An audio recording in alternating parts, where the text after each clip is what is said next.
Hey everyone, welcome to this week's edition of Title Scoop. So I've had a few of you reach out and ask if I could potentially do some Title Scoop videos on escrow topics. So I decided over the next few weeks, we'll go over some different escrow topics that have been brought to my attention. If you think of others, definitely reach out if I've missed any. But we'll just go over some basics so that if you're not on the escrow side, but you want to know a little bit about it, you can learn over the next few weeks. So today we're going to talk about 1099s.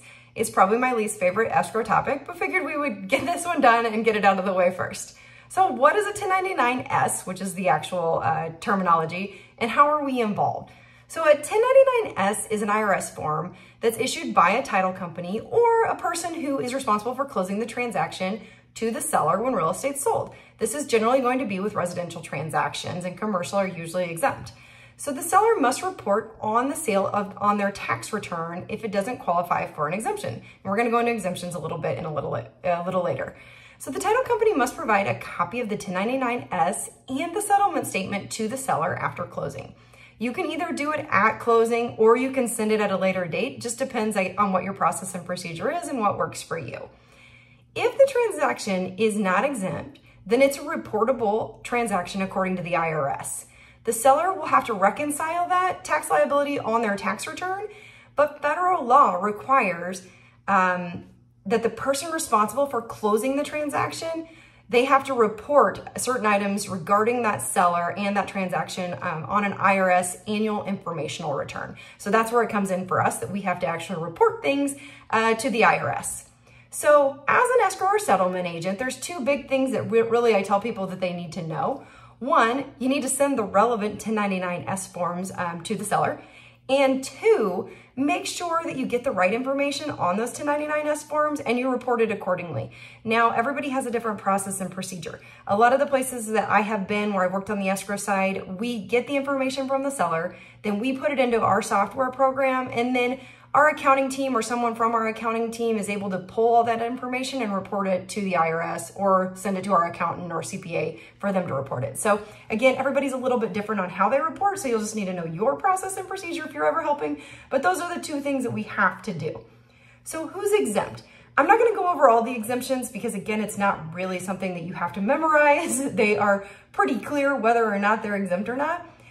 What we see probably the most for exemptions is if you're a single person and your house is under $250,000 and it's your primary residence, or if you're a married couple and it's under $500,000 and it's your primary residence, then you're usually going to be exempt. Some other areas would be if you're a corporation, government entities, churches, super small transfers, like I think it's under $600, those are all exempt. The other thing is if you have someone fill out the questionnaire, which we're gonna talk about in a minute, and all the answers are true, they're probably exempt from reporting. So we have each seller fill out a questionnaire, and we can rely on this form. The IRS actually says you can rely on this form. The form's called the Certification of No Information Reporting Form. We call it the 1099 questionnaire because it's easier. And each seller signs and completes the form, and there is a perjury statement on there stating that they need to be truthful in what they're stating. So the other thing to know is there may be an additional form if you have a volume transfer, and that is, most people are not probably going to deal with this. It's usually going to be a title company who deals with someone who has maybe does 25 plus transactions, or there's 25 plus buyers and it's in a calendar year. There's a pretty specific definition. So if you ever think that maybe your seller qualifies, or if the seller's saying they qualify, just reach out and we can help you make sure that you're getting the right forms.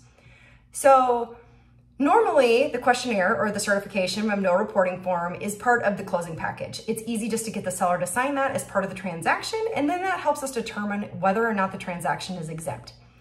If you ever, this is my best advice for anyone who doesn't do escrow, step in and you're helping with a closing, make sure all the forms are filled out properly. So especially on this 1099 form, the thing you want to make sure is one, the name is very clear. Two, that they have a social security number or tax ID number. And three, they answered all the questions, but four, they have a forwarding address. Those are probably the most common issues that we run into when we're reporting to the IRS, and where we might have to go back to that seller and say, hey, we didn't have the right information, we need to get it from you. And it's just kind of a time, it takes so much time if you have to do that after the fact. So getting it right the first time is always better. So if you have someone who doesn't have a social security number or is refusing to give it, one, they need to know that that is required by federal law, that you give your social security number or tax ID number on the 1099 form. But if they do refuse altogether, they have to actually state that on the form. And just because I don't want to is not a valid reason. So something that might be valid, maybe they're part of witness protection. I don't know, something like that, that could be potentially valid. And we could have them put that statement on the form. So that's all I have for this week. If you have more questions about 1099s, let me know. If not, we'll see you next week.